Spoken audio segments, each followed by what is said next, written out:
کیا تم نے نہیں دیکھا کہ اللہ نے کلمہ طیبہ کی کیسی مثال بیان فرمائی ہے؟ وہ ایسی ہے جیسے پاکیزہ درخت جس کی جڑ مضبوط ہو اور شاخیں آسمان میں پھیلی ہو، وہ اپنے پروردگار کے حکم سے ہر موقع پر پھل لاتا ہو، اور اللہ لوگوں کے لیے مثالیں بیان فرماتا ہے تاکہ وہ نصیحت حاصل کریں۔ اور ناپاک بات یعنی غلط عقیدے کی مثال ناپاک درخت کی سی ہے کہ وہ زمین کے اوپر ہی سے اکھیڑ کر پھینک دیا جائے،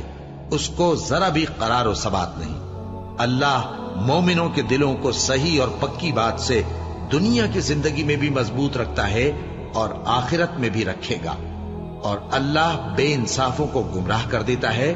اور اللہ جو چاہتا ہے کرتا ہے۔ کیا تم نے ان لوگوں کو نہیں دیکھا جنہوں نے اللہ کے احسان کو ناشکری سے بدل دیا اور اپنی قوم کو تباہی کے گھر میں لا اتارا،